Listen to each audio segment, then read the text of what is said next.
আকাশ আর সমুদ্র দুজনে যেন হরিহর আত্মা। সেই প্রাইমারি স্কুল থেকে দুজনে একই সঙ্গে আছে, দুজনের বাড়িও একই পাড়ায়। এবার দুজনেরই বোর্ড এক্সাম, তাই দুজনেই ভীষণ ব্যস্ত। তবু 3 মাস হাতে সময় আছে, এই সবে টেস্ট শেষ হয়েছে। বুধবার দুজনেই বেনিয়াপাড়ায় যায় মোহন মাস্টারের কাছে অঙ্ক করতে। আর সেদিন বাড়ি ফিরতে ফিরতে দুই বন্ধু বলছে, ভাই আমার না খুব ভয় লাগছে। আরে ভয় পাচ্ছিস কেন? আমাদের পরীক্ষা তো ভালো হয়েছে, তুই শুধু শুধু ভয় পাচ্ছিস। না রে, তাও কেমন জানি চিন্তা হচ্ছে। বাবা বলেছে মাধ্যমিক হলো জীবনের অন্যতম বড় পরীক্ষা, বুঝলি তাই না বল? হ্যাঁ, এটা তো ঠিক কথা, কিন্তু সামনে এরকম আরো পরীক্ষা আসবে। চল চল এখন বাড়ি যাই, তাড়াতাড়ি পৌঁছাতে হবে। স্যার জানেন আমরা কত দূর থেকে আসি, তাও কোনো কোনো দিন দেরি করে ছাড়বেন। আমার খুব রাগ হয়। ঠিকই বলেছিস, স্যারকে বলবো একটু বিকেল বিকেল ক্লাসটা শুরু করতে, কি বলিস? হ্যাঁ ঠিক বলেছিস, কিন্তু সুদর্শন, ওর তো সবেতে সমস্যা ভাই, ও মানবে না। আরে ওকে তো রিক্সা নিতে হয় না, ছাড় না, আমরা স্যারকে বুঝিয়ে বলবো। আচ্ছা, তা কি বুঝিয়ে বলবো?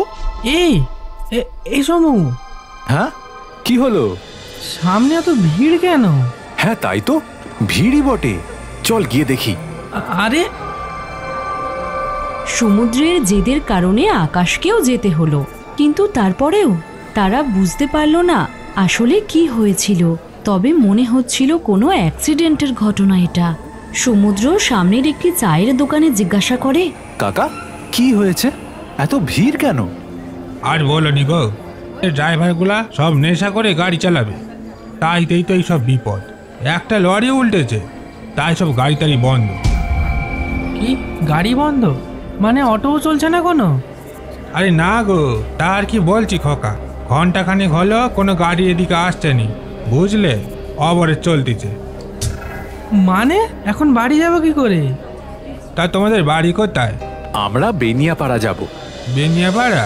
তাহলে তো হেঁটে যেতে হবে, অটো রিক্সা কিছু তো পাবে বলে মনে হয়নি। দেখি কি হয়, কিছু না পেলে আমরা শিমুলতলার মাঠ ধরে চলে যাব, অনেকটা শর্টকাট হয় ওটা দিয়ে, বেশি হাঁটতেও লাগবে না।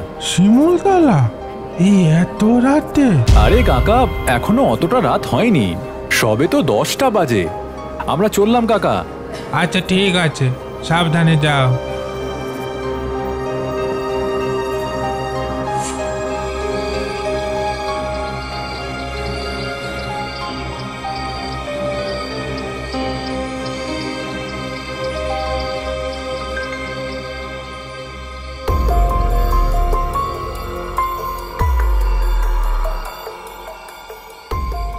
বলছি এ সময় এটা দিয়ে আসা কি ঠিক হলো? আরে সব ঠিক হবে, একটা দারুণ অ্যাডভেঞ্চার হবে। হ্যাঁ, তোর তো সবই অ্যাডভেঞ্চার, তাই না? সেবারে হেডমাস্টারের ঘর থেকে তুই টিফিন চুরি করেছিলিস, তখনও তোর অ্যাডভেঞ্চার লেগেছিল। ধরা পড়লে না অ্যাডভেঞ্চার বেরিয়ে যেত তোর। কিন্তু ধরা তো পড়িনি। আর এইভাবে তারা দুজনে গল্প করতে করতে শিমুলতলির মাঠের প্রায় শেষ প্রান্তে চলে আসে। আর হঠাৎ একটি আলো দেখে আকাশ বলে, এ সমু। আরে কি হলো? চৌধুরী কাকার বাড়ির দিকে ওভাবে কি দেখছিস? গত 7 বছর হয়ে গেল চৌধুরী মশাই বিদেশে চলে গেছেন মেয়ের কাছে। এখানে তো তার কেউই থাকেন না, এমনকি কোনো চাকর বাকরও নেই। কিন্তু আরে কিন্তু কি? আকাশ হাত তুলে বাড়ির দিকে নির্দেশ করে দেখায় বাড়িটার দোতলায় একটা কোণার ঘরে আলো জ্বলছে, যা দেখে সমুদ্র অবাক হয়ে বলে, আরে হ্যাঁ, সত্যি তো জ্বলছে, চল গিয়ে দেখা যাক। তোর সবেতেই চল তো। না আমি যাব না, আমার ভয় করছে, এই নির্ঘাত ভূত হবে। আরে চল না গিয়ে দেখি কেন লাইট জ্বলছে, এটাও তো হতে পারে চৌধুরী কাকা ফিরে এসেছে। তাহলে অন্তত বাড়ির বাইরে একটা আলো তো জ্বালাবে বল। কিন্তু দেখ কেমন কেমন জানি লাগছে রে। চল ভাই চলে যাই। ভাই কি অন্ধকার রে। ঠিক আছে, আমি তাহলে একাই রহস্যের সমাধান করতে যাচ্ছি। আমিও দেখি তুই কেমন করে আমায় একা ফেলে বাড়ি যাস। উফ, তোর না সব কিছুতেই জেদ। দেখ ভাই, এই শেষবার, এরপরে আর থাকছি না। বাড়িটা বহু পুরনো, তার উপর আবার অন্যের বাড়ি। বাড়ির প্রধান ফটকের দরজায় জং পড়েছে। ঠেললেই আওয়াজ হতে পারে। আর তাছাড়াও উপরের ওই ঘরে যদি কেউ থাকে তাহলে সে ওদেরকে দেখতে পাবে। তাই ওরা ঠিক করলো পাঁচিল ডিঙিয়ে যাবে, কিন্তু ওদেরকে বেশি কসরত করতে হলো না। আরে ভাই, এই দেখ, পাঁচিলের এই জায়গাটা তো পুরো গর্ত রে, আমরা আরামসে ভিতরে চলে যেতে পারবো। কিন্তু আরে কিন্তু কেন? কিন্তু ঘরের ভেতর কি করে যাব? আমাদের তো দোতলায় ওই ঘরটায় যেতে হবে। এর আবার চিন্তার কি আছে? ওই তো আলসেতে উঠে যাব। তুই তো এমনিতেই গাছে চড়ায় পটু, এ আর এমন কি তোর কাছে? এই আলসে তো তোর কাছে হাতের মোয়া। আরে ভাই, আমি আমার কথা ভাবছি না। ও, তবে কার কথা ভাবছো শুনি? আমার তোর মতো না পারলেও কাজ চালিয়ে নিতে পারবো। হ্যাঁ। আরে আমাদের পিঠে ব্যাগ আছে, মনে আছে সেটা? হ্যাঁ, তাই তো। তাহলে উপায়? একটা কাজ করা যাক, ব্যাগগুলো এই দেওয়ালের কাছে রেখে দিই, শুধু ফেরবার সময় মনে করে নিয়ে যেতে হবে। আর এরপর তারা ব্যাগগুলো নামিয়ে হামাগুড়ি দিয়ে পাঁচিলের ফাঁক দিয়ে বাড়ির বাগানে গিয়ে হাজির হলো। বাড়িখানা দেখেছিস? হ্যাঁ ভাই, বাইরে থেকে এখনো খুব সুন্দর। জানি না ভেতরে কি এমন রহস্য লুকিয়ে আছে। তারপর দুজনেই খুব সন্তর্পণে আলসে ধরে দুতলার জানলার কাছাকাছি পৌঁছায়। ওদের মুখে আলো না পড়ে, তাই দুজনে জানলার দুই প্রান্তে আড়ালে দাঁড়িয়ে ভিতরটা দেখার চেষ্টা করে। বেশ মস্ত বড় ঘর, সেখানে বেশ বড় গোছের বাদশাহী একখানা খাট, তার উপর বসে আছেন মাথায় পাগড়ি পরা এক অবাঙালি ভদ্রলোক। পাশে মনে হয় ওনার স্ত্রী। দুজনেরই হাত মুখ বাঁধা, আর ঘরে জনা চারেক লোক, প্রত্যেকেরই হাতে বন্দুক। একজন মহিলার মাথায় বন্দুক ঠেকিয়ে রেখেছে, আর অন্যজন বলে চলেছে, আরে চৌহান বাবু, এই শুধু নগদ 1 কোটি টাকা আর আপনাদের দোকানের দলিলের সই, ব্যাস। আর তো কিছুই লাগবে না। তাতে আপনি এত সময় নষ্ট করছেন কেন সেটাই বুঝতে পারছি না।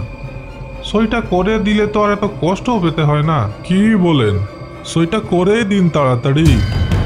আকাশ আঙুল দেখিয়ে সমুদ্রকে দেখায় ঘরের এক কোনায় ঠাসা সাদা গুঁড়ো ভর্তি প্লাস্টিক, যা দেখে সমুদ্র আস্তে করে বলে ওঠে, ড্রাগস। আজকে ভালোই ভালোই সইটা করে দিতে পারতেন চৌহান বাবু। কালকের সূরজটা হয়তো আর আপনার জন্য নাও উঠতে পারে। পুরো ব্যাপারটা দেখে ও বুঝে আকাশ আর সমুদ্র নিচে আসতে যাবে, আর তখনই বন্দুকের আওয়াজ হয়।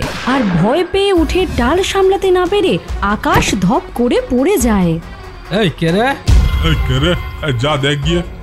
ব্যাপারটা জানাজানি হয়ে গেলে বস আমাদের প্রাণে বাঁচতে দেবে না। এই দেখতে পেলি কাউকে? আরে কেউ না দাদা, একটা বিড়াল।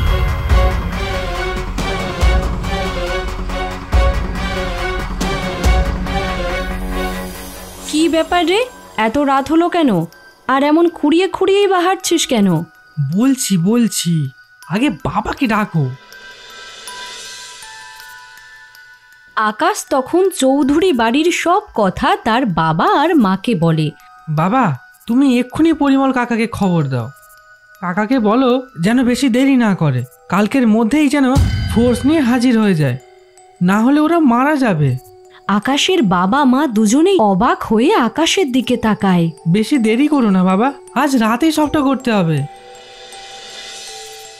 হ্যাঁ, হ্যালো সুদীপ দা, তোমার ছেলে ঠিক আছে তো? হ্যালো, হ্যাঁ, আকাশ কেমন আছে এখন? সবই তো শুনলাম গো, ও তো খুব চোট পেয়েছে। আর পরিমলকে কিছু জানালে? না, এই তোমাকে ফোনটা করেই ওকে জানাবো। আজ রাতেই ওকে বাড়িতে ডাকছি, তুমি সমুদ্রকে নিয়ে চলে এসো। ফোনটা কেটে বেশি দেরি না করে আকাশের বাবা সোজা পরিমল কাকাকে ফোন করে। আর তারপরেই ওদিকে, তুমি এখনই একবার বাড়ি আসতে পারলে ভালো হয়। দুজনেই খুব ঘাবড়ে আছে, ওদের কথা শুনে আমাদেরও ব্যাপারটা খুব সিরিয়াস লাগছে। আমার তো যেতে কোনো অসুবিধা নেই, কিন্তু এত রাতে? কারোর কোনো অসুবিধা হবে না পরিমল, তুমি চলে এসো, আমরা সবাই জেগে আছি। রাত 12:30 নাগাদ পরিমল বাড়িতে আসে। সবাই এত টেনশনে বসে আছো কেন? সব ঠিক হয়ে যাবে। যা যা হয়েছে বলো তো আমায়। আকাশ আর সন্দীপ সব ঘটনা পরপর বলতে থাকে। বুঝেছি ব্যাপারটা। এটা একটা গ্যাংস্টার মাফিয়াদের দল। কিছুদিন আগেই এই একই ঘটনা ঘটেছিল গুপ্তাদের সঙ্গে। টাকা না দেওয়ায় গুপ্তাজিকে খুন হতে হয়। সেখানে গিয়ে দেখি গুপ্তাজির লাশটুকুই শুধু পড়ে আছে। তবে এবার আর সেই সুযোগটা হাতছাড়া করা যাবে না। হ্যালো, এক্ষুনি ফোর্স নিয়ে শিমুলতলার মাঠের দিকে যাও। আমি আসছি সেখানে। লালবাড়ি ঘেরাও করতে হবে, বুঝলে? গ্যাংস্টারের খোঁজ পাওয়া গেছে। ঠিক আছে, আমি আসছি তাহলে। আর দেরি করা যাবে না। পরিমল, তোমার কাছে একটা অনুরোধ ছিল। আসলে দিনকালের অবস্থা সবই তো জানো, তাই ছেলে দুটোর নাম যেন প্রকাশ্যে না আসে, শুধু এইটুকুই দেখো। কি বলছো? যদি আজ ওদের ধরতে পারি তবে তার সম্পূর্ণ ক্রেডিট তো ওদের ওপরই যাবে। আর হয়তো ওদের এই কাজের জন্য সম্বর্ধনাও দেওয়া হবে। না না, আমিও অনিমেষদার সঙ্গে একমত। ওরা এখন খুবই ছোট। আজ বাদে কাল ওদের বোর্ড এক্সাম। আজ হয়তো এই মাফিয়াদের পুরো গ্যাংস্টার তোমরা ধরে ফেলবে ঠিকই, কিন্তু পরে ওদের উপর যদি কারো কোনো ক্ষোভ থেকে যায়, যদি ওদের কোনো রকম ক্ষতি করে দেয়, তাহলে আফসোসের সীমা থাকবে না। না না, এমনটা ঠিক না। এমনটা হতে দেওয়া যাবে না কিছুতেই। হ্যাঁ, আমি বুঝতে পেরেছি। ঠিক আছে, আমি কথা দিচ্ছি ওদের কথা আর কেউ জানতে পারবে না।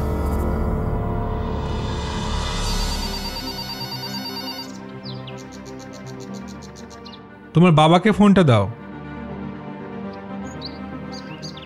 বাবা, পরিমল কাকা ফোন করেছে। এই নাও, তোমায় চাইছে। হ্যাঁ পরিমল, বলো। ওরা কিন্তু একদম খাসা খবরই দিয়েছিল। আজকে ভোর 5টা নাগাদ গ্যাংস্টারের 4 জনকে অ্যারেস্ট করেছি। আর সস্ত্রীক চৌহান বাবুকেও উদ্ধার করা গেছে। ও, আরেকটা কথা, আর তোমার ছেলে যে গুলির আওয়াজ শুনেছিল, ওটা হাওয়ায় চালানো হয়েছিল চৌহান বাবুকে ভয় দেখানোর জন্য। তবে দলের মাথার ব্যাপারে মুখ খোলেনি। ও 2 দিন জেলের ভাত খেলে এমনি মুখ খুলে যাবে। দিন দুয়েক পরে সকালবেলা খবরের কাগজের প্রথম পাতায় চোখ রেখেই অনিমেষ বাবু চমকে যান। লেখা আছে গ্যাংস্টারদের স্টার গ্রেপ্তার। যা দেখে স্বস্তি হয়। খানিক বাদেই আবার ডোরবেল বেজে ওঠে। আকাশের মা গিয়ে দরজা খোলে।